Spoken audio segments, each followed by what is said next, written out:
Hey guys, Femica Master back here with another video for you today.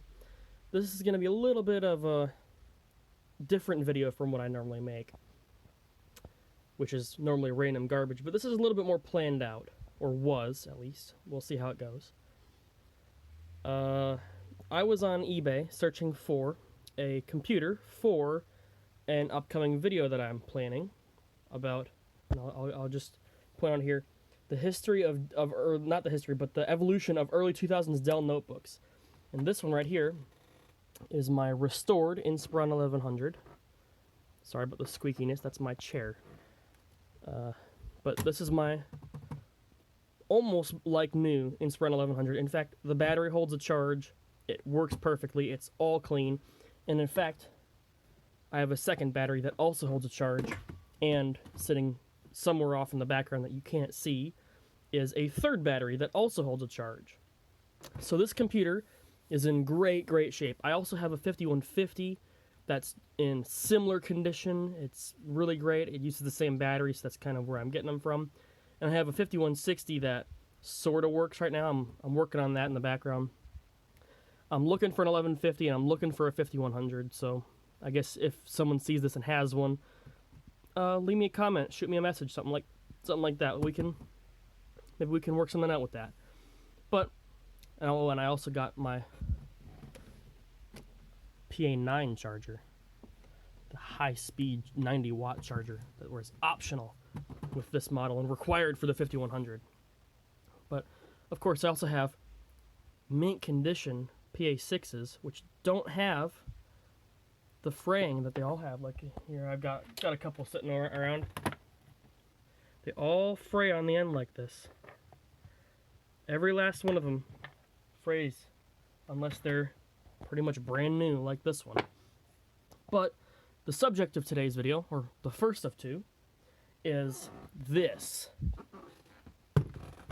Inspiron 2600. And I already restored this computer. I've already taken it all apart and cleaned it all and brought it back to as closest to mint condition as I possibly can. Obviously the keyboard is a little bit rough, but that's just due to age. And you may be able to see there's this weird pattern mark on the screen there. You can kind of see it. This wavy pattern on the bottom of the screen. And the display works fine. It's a little bit dim, and the color reproduction is a little bit off, but it works. So I thought to myself, well, maybe I'll get a parts machine to get a new keyboard and a new display, because getting a display by itself is more than the value of the machine. In fact, it's more than getting, as you'll see, 3 computers that have matching display panels. So I, of course, went on eBay and got that. Now, this 2600 otherwise is in flawless shape. This has, or when I got it, it had 256 megabytes of memory, which was standard from the factory. It had a Celeron 1.2 gigahertz, and it has Intel 830M graphics, 20 gig hard drive, Windows XP, and a battery that holds a charge, in fact, so well. It holds this charge so well. The meter on the top works, and that without plugging it in, I can boot it for you right now. This also came optioned with the factory DVD-ROM drive. And it goes straight into setup, and you can start to see that wavy pattern a little bit more clearly now. But there you go. And I have upgraded this to the factory stated maximum of 512 megabytes of RAM. So I've gone from one 256 megabyte module to 2. And of course you can see the Celeron 1200, you can see the 20 gig hard drive, and the DVD-ROM drive that were all factory standard options. Go ahead and turn it off. Now, I've heard a lot of rumors saying that 512 is the maximum for both this and its successor, the 2650, which I also have, and I'll show in a minute. That 512 is the limit. Now, I can understand why people would think that, because this uses SDRAM. So this uses, and I'll pause here to take the cover off. The cover on the bottom is a single screw marked M, and then you push the door away and lift it up. It had a single 256 megabyte module. Now it has two, one in top and one in bottom. Both are Dell manufactured, so they are real. I'm sorry it's upside down, but it doesn't matter that much. But these are SDRAM. These aren't DDR. So I can see why, 512 is the limit, because they only ever made 256 megabyte modules, right? Oh, this is really hard to do, getting it out with one hand, huh? Suppose I'm not as dexterous as I thought I was. Had to pause to take that out. But, most people think they only ever made 256 megabyte modules. So having two slots, 512 is the limit, right? Well, if you give me a second, I will show you something interesting. And that interesting thing is this, a Dell Latitude C400, which has a Pentium III mobile, 1.33 gigahertz, and Intel 830M chipset with Intel 830 graphics. Pretty standard stuff, except for one curious feature. It's an Intel 830 chipset, and of course, sorry about the very dim display panel. Let's see if we can brighten it up. Nope, can't brighten it. That's as bright as it gets. That's a weak display right there. I've had this computer for a while, and you can see it's certainly taken its time to do a memory count, and you'll see exactly why in a second. This is the same chipset as that 2600, but what's this? A gig of RAM. So, being that this has a compatible CPU, the same chipset, you think, okay, well, maybe they're using some kind of special memory module, or maybe they're using some kind of black magic wizardry to get a gigabyte, right? Actually, if you give me a second to take off these two screws, which open up the communications door, or the memory door, whatever you want to call it, the M door as Dell labels it, because it holds the user accessible memory module and the modem. Both of those screws are captive, so they don't have to come all the way out, but apparently I didn't unscrew one all the way. The joys of doing things through a video camera. So there's your telemodem, and oh, come on, an interesting looking memory module. So these are kind of rare. These are SDRAM, and these are made by it says ELPIDA, but I believe they're actually Kingston underneath. This is a 512 megabyte memory module for SDRAM. And as far as I'm aware, they only really work in Intel 830 chipsets, Intel 830M. So machines like this, which have two slots, a second one, which is underneath the keyboard, which is non-user upgradable, it's just another slot, you can stick another one in, like this one has, two, to give it 1 gigabyte. And I got this laptop, and that got me thinking, I wonder, what other machines will these work in? So of course, Intel 830M chipset, but maybe it's a BIOS thing, right? Maybe it's specific to the Latitude C400.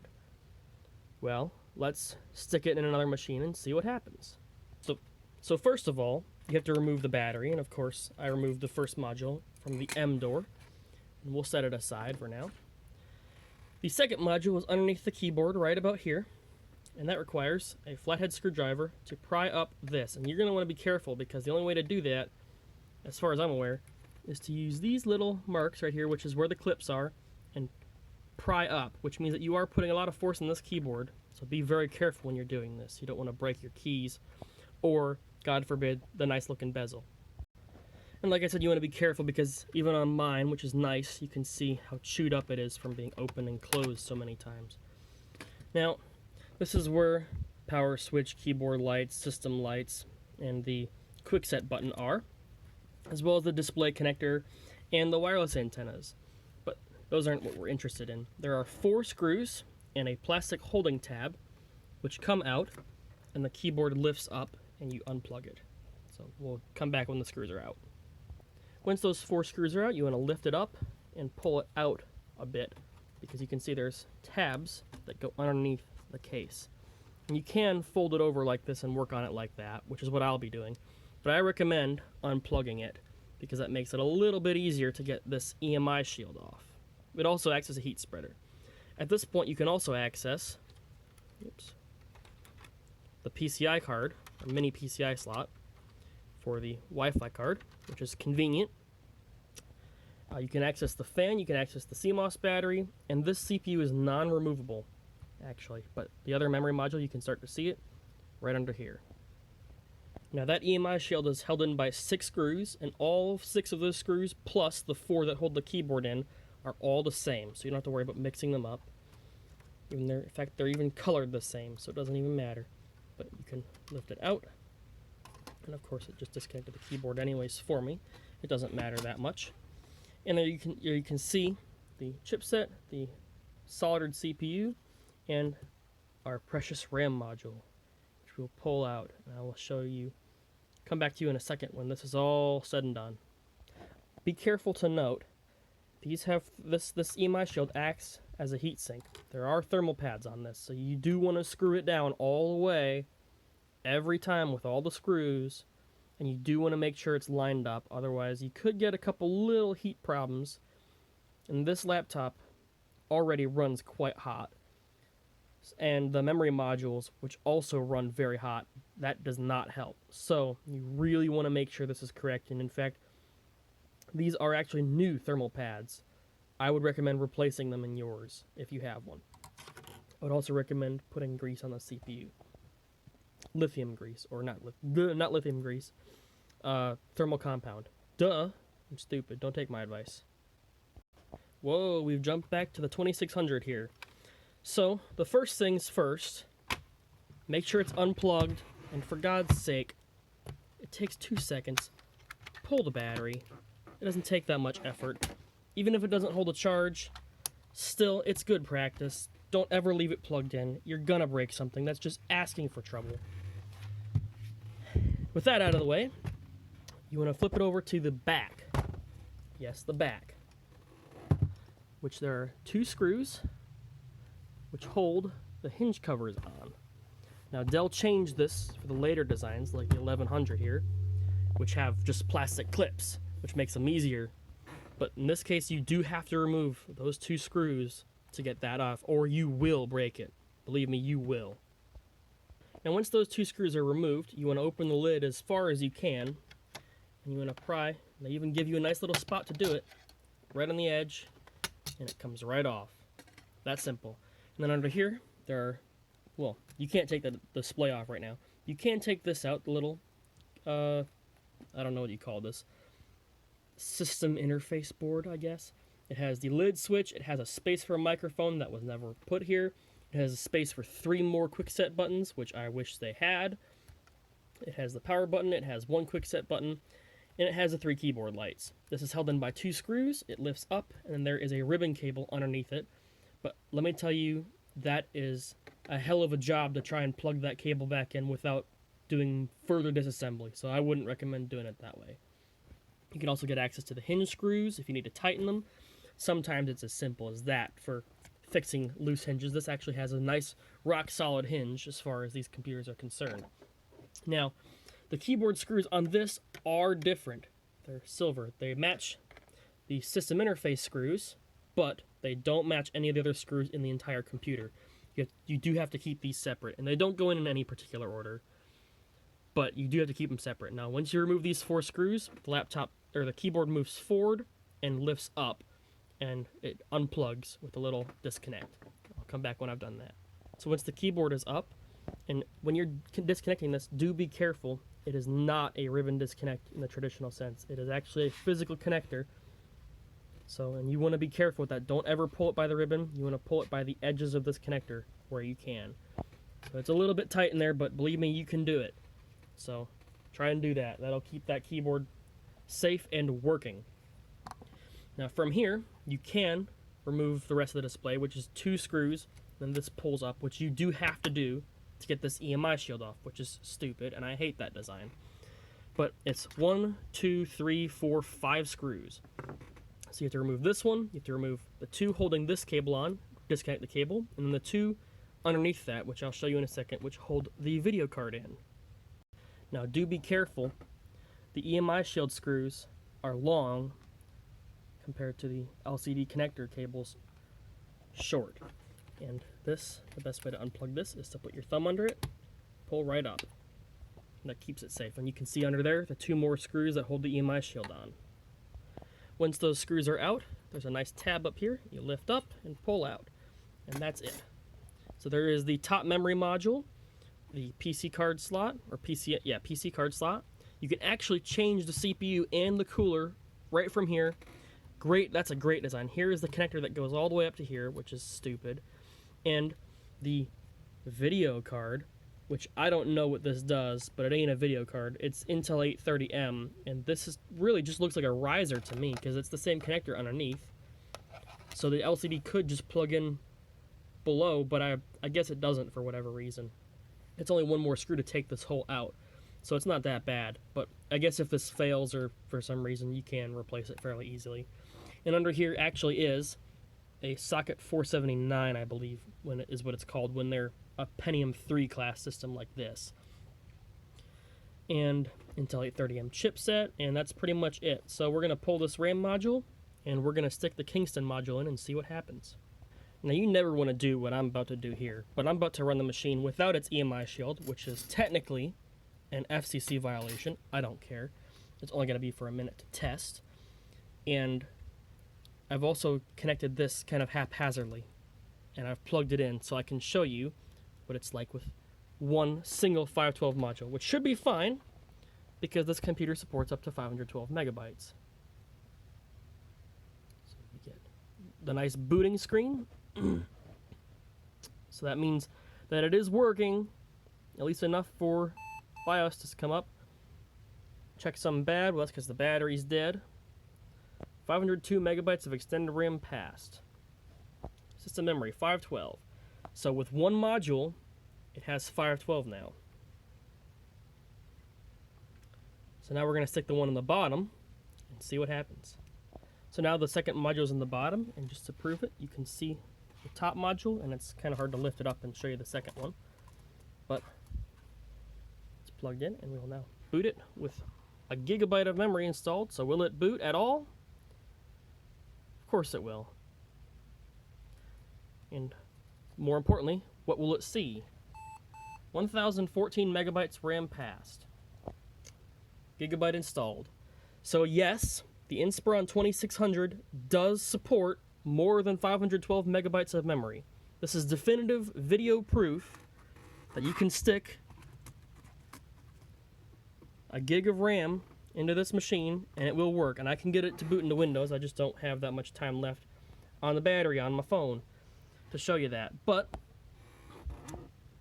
maybe I'll link some pictures or something in the description. But it does absolutely work. And it is totally stable. I've tried it. I've played a couple games on this machine, which is really weak as it is. I don't know why you'd really, what kind of task you'd be doing on a machine like this to need a gigabyte of RAM, but quit saying it's not possible. Quit saying there's only one socket. First of all, there's 2. You can see there's a second one right underneath the keyboard. It's easy to access. Well, it's not easy to access, but it is accessible. It's not major disassembly to get to it. This is a very serviceable design for a computer. So there you go, a gig of RAM. And I think in the next quote-unquote part, we'll test that and that setup memory configuration in some other machines to see what happens. And I think we'll get into the 2650s after that and repairing this display panel. So I'll see you on the flip side.